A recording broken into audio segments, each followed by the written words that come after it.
Hope you're having a great day so far. Today is November 10th, Tuesday. On this post, we're going to be talking about the overall crypto markets and diving into some of the charts for CELO, CGLD, USD. I'm going to be sharing with you guys my bullish and bearish case scenario, as well as my short-term price prediction on this market, according to what I'm seeing on the charts.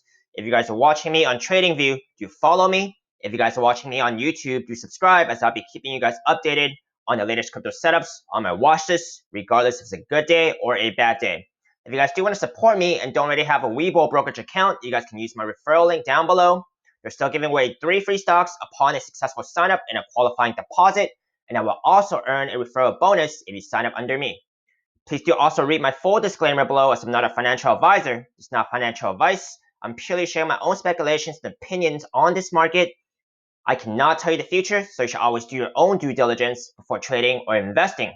If you guys have any questions or comments, only leave them in the comment section below. I will not get to all the messages in my inbox, but let me know what you guys are trading, what symbols you guys are following. I can see if I can share my opinions and analysis on those symbols. Now let's take a look at what exactly is going on in the market.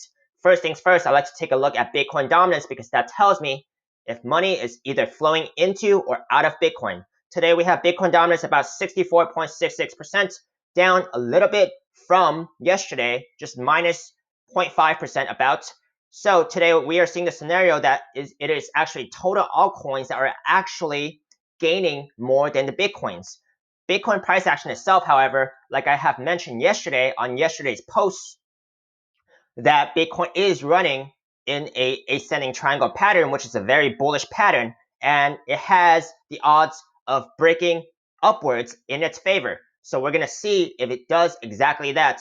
But the immediate resistance for Bitcoin currently is about 16K. So if it breaks 16K, that should set something off in my head and actually look for what is going on in Bitcoin, because that could affect what is happening in the altcoins.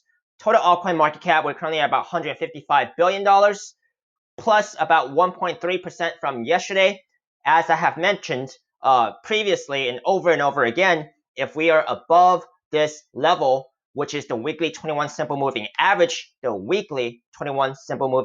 again, that I still think we are very well on an uptrend on total altcoin market cap, and I don't think it's hard to see that today and during the past few days as well.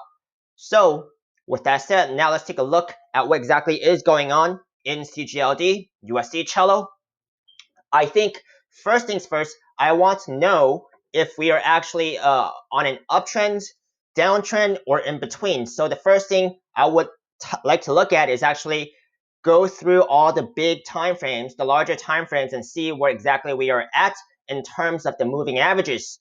So if I actually go over to the monthly charts, I do not see a moving average that I actually use to measure what trend we are on because of its young trading history, but it does seem like we do have a little bit of a green candle here after 2 months of extensive sell-off.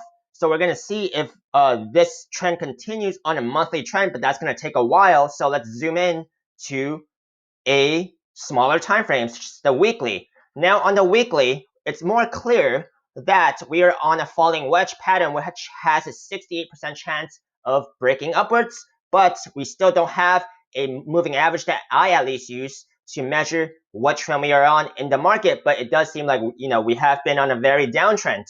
Now let's take a look at the 3-day, where we actually do have a moving average available for me to make a reference of, which is the 3-day 21 simple moving average, which is the blue line right here, currently at about 2.18. So keep in mind that number. That's going to come back later in the video. 2.18, and then it's actually a lot more clear that we are on a falling wedge pattern. Now let's take a look at the last, what I consider to be the larger time frames, to actually for me to measure what trend we are in overall. So on the daily time frame, we are still below all the moving averages available that I use to measure this market, which is the 21 simple moving average and the 50 simple moving average, the white line, and then the 21 is the blue line. So we are right underneath these moving averages. And remember, the 3-day moving average that we just looked at, which was about at 2.18, and all these moving averages together, it's right beneath the 0.786 Fibonacci retracement level, currently at about 2.3. Okay, so the bullish case scenario now is, of course, we actually break out of this falling wedge pattern, 68% chance of breaking out, and the measured target of this breakout, if it does break out within the next next day's candle, the measured target would be about 4.1, $4.10, $4.12, around there in that range. So that is the bullish case scenario. But remember, the measured target may or may not be reached. It is purely theory by taking the distance of the opening of the pattern here and then add it to your expected breakout point as textbook.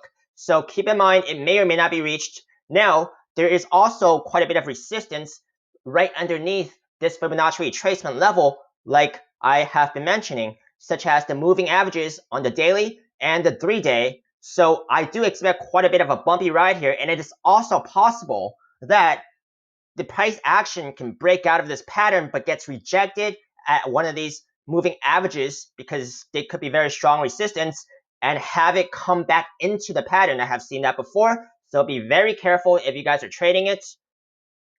That is the bullish case scenario. Of course, it breaks out of this falling wedge pattern. Always consider the bearish case scenario because that is part of risk management and almost anything could happen at any time. So the bearish case scenario, I have two, like I usually do when it comes to breakouts. Possible breakouts. The first one would be if price action does not break out as expected here and continues downwards towards this falling wedge pattern. But I do see that if in this scenario, price action could get very tight and could break out at a later point. So that is bearish case scenario number one. Continues down within this falling wedge pattern, and then the breakout was delayed, and then we're just going to have to move the measured target lower with the expected later breakout. That is the first bearish case scenario. Now, the other scenario that could also happen, cannot be ruled out, still a possibility, is that if the price action actually breaks below this bottom trend line right here, that has to also be taken into consideration because it could happen. And in that case, that's when price action could go down faster and in more intense fashion. And in that case, I could actually use the measurement, the measured target, and actually deduct it from the bottom trend line right here, which would take it right off the charts and go to zero. So that is still a possibility theoretically. So consider bullish case scenario and the two bearish case scenarios I've talked about. I hope you guys have found this post helpful. Give me a thumbs up if you guys did. Let me know your agreements, disagreements, feedback. I'd love to hear your thoughts too. And I hope you guys manage your risk carefully and see you guys next time.